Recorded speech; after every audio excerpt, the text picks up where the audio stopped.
All right, let's dive into one of the most brilliant and, frankly, one of the most shocking essays ever written, Jonathan Swift's A Modest Proposal. We're going to unpack its satirical genius and figure out what problem Swift was really trying to solve. So picture this. It's 1729. Ireland is in the grip of just devastating poverty. And then the author Jonathan Swift publishes this paper. And the title sounds, well, it sounds pretty helpful, almost noble, right? He's promising a practical, logical fix for the whole crisis. And that solution was for the poor to sell their one-year-old children as food for the rich. Yeah, it's monstrous, it's horrifying, and it just immediately makes you ask the question, why on earth would anyone, especially a respected writer, propose something so completely insane? Well, that's exactly what we're here to figure out. To get to Swift's real goal, we first have to stare right into the horror of the so-called solution he puts on the table, because the genius is actually hidden inside the madness. You see the central contradiction he builds right away, don't you? On the surface, the whole plan is laid out like it's efficient, it's practical, it's argued with cold, hard logic. But underneath all that, our conscience, our gut is just screaming that this is morally disgusting and completely inhumane. Now that tension, that's not a mistake. That is the entire point. So now let's look at how Swift actually builds his argument, because his method is just as important as his message.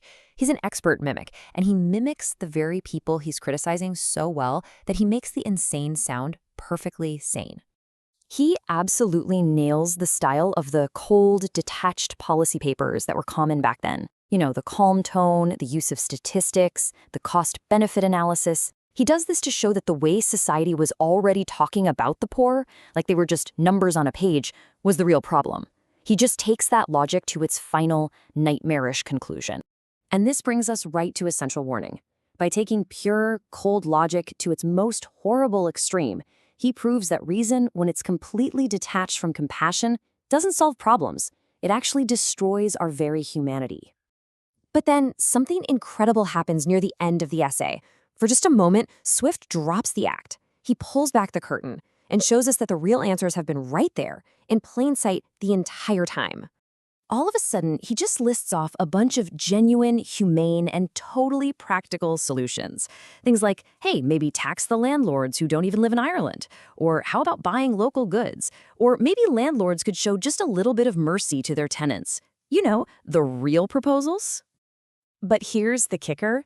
As soon as he lists these perfectly sensible ideas, he immediately dismisses them with sarcasm, saying things like, oh, don't talk to me about these things. They can never work in the real world. And that is the crucial turning point. He's mocking the exact excuses society uses to avoid doing what's right. So what Swift is proving here is that the problem was never a shortage of solutions. The real problem was, and let's be honest, often still is, a complete lack of moral will and basic conscience to actually put those solutions into practice. Okay, so if the whole cannibalism idea is a sham and the real solutions are just mocked, what is Swift actually trying to do here?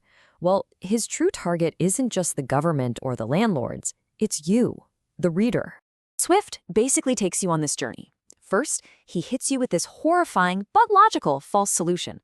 That triggers a powerful feeling of moral shock.